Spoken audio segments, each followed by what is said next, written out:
رسول اللہ صلی اللہ علیہ وآلہ وسلم نے فرمایا، مومن کی مثال پودے کی سب سے پہلی نکلی ہوئی ہری شاخ جیسی ہے کہ ہوا اسے کبھی جھکا دیتی ہے اور کبھی برابر کر دیتی ہے۔ منافق کی مثال صنوبر کے درخت جیسی ہے کہ وہ سیدھا ہی کھڑا رہتا ہے اور آخر ایک جھونکے میں اکھڑ جاتا ہے۔ سرکار دو عالم صلی اللہ علیہ وآلہ وسلم نے فرمایا، میری امت کے تمام لوگوں کے گناہ اللہ تعالیٰ بخش دیں گے سوائے ان لوگوں کے جو گناہ کر کے لوگوں کو فخر سے بتائیں کہ ہم نے یہ گناہ کیا ہے۔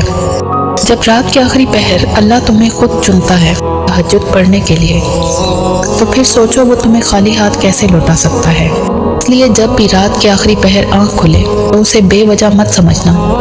اس کا مطلب یہ ہے کہ اللہ تم سے تہجد میں ملاقات چاہتا ہے۔ تہجد ایک ایسی لاڈلی عبادت ہے جس کا بلاوا عرش سے آتا ہے، اور یہ بلاوا اس کے لیے آتا ہے جسے اللہ نے چنا ہوا ہوتا ہے، اور یہی اس کی خوش نصیبی ہے۔ جب انسان یہ عبادت کر رہا ہوتا ہے تو اللہ پاک اس بندے کو پیار سے دیکھتا ہے اور اپنے نیک بندوں کی اسی عبادت سے انہیں سکون بخشتا ہے اور ان کے تمام خواہشات پوری کرتا ہے جو وہ چاہتے ہیں۔ فجر اور تہجد خاموش نمازیں ہیں، ان میں بہائے گئے آنسو کی پکار صرف اللہ دیکھتا ہے اور سنتا ہے۔ تبھی تو ان میں مانگی گئی دعائیں اثر رکھتی ہیں، تبھی تو ان کو ادا کرنے کے بعد انسان کا دل سکون سے بھر جاتا ہے۔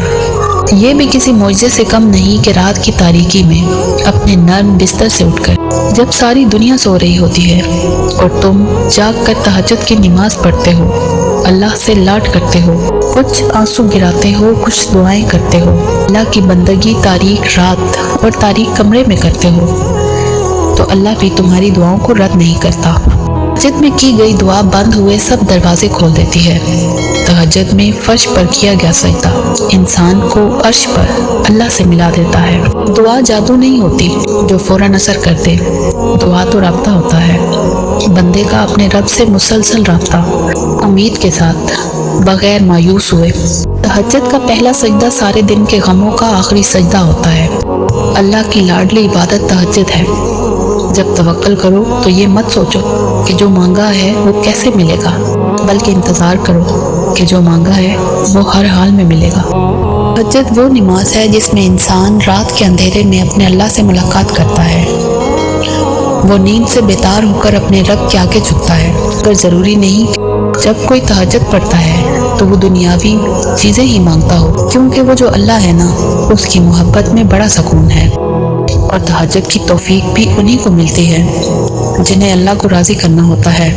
تہجد کے وقت کا سکون صرف وہی سمجھ سکتا ہے جس نے تہجد میں اللہ سے باتیں کی ہوں، جس نے تہجد کی نماز میں دنیا کی نہیں اللہ کی محبت مانگی ہو۔ تہجد وہ نماز ہوتی ہے جو ہمیں ہمارے اللہ کے بہت قریب کرتی ہے، اور تہجد میں مانگی گئی دعاؤں پر کن فیکون کی بارش ہوتی ہے۔ جب بندہ گڑ گڑا کر اپنے رب سے دعا کرتا ہے تب اللہ بھی دعاؤں پر کن کہہ دیتا ہے۔ آپ کوشش کریں اللہ سے دوستی لگانے کی، اور جس دن آپ کی دوستی اللہ سے ہو جائے گی اس دن آپ کو لوگوں کی ہمدردی کی ضرورت نہیں رہے گی، نہ ہی ان کے پیچھے بھاگنا پڑے گا۔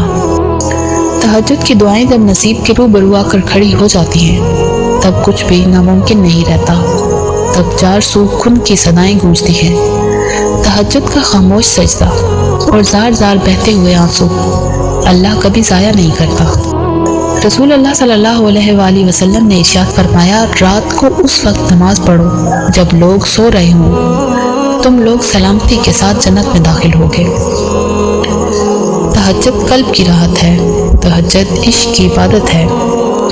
تہجد کے سجدے بڑے پیارے ہوتے ہیں، ادھر التجائیں ادھر قبولیت، ادھر سجدے ادھر معجزے۔ تہجد محبت کی ایک ایسی کہانی ہے جو سرے عرش بیٹھ کر سنی جاتی ہے۔ تہجد کی خاموشی میں بہنے والے تمہارے آنسو اللہ کو راضی کر لیتے ہیں، اور جب وہ تمہاری دعاؤں پر راضی ہو جاتا ہے تو وہ یہ نہیں دیکھتا کہ دنیا اس چیز پر مطمئن ہے یا نہیں، اور نہ اس کو اس بات سے کوئی فرق پڑتا ہے کہ اس دعا کی قبولیت میں کتنی رکاوٹیں ہیں۔ وہ جب ارادہ باندھ لیتا ہے تو ناممکن کی ساری گرہیں اپنے آپ کھل جاتی ہیں۔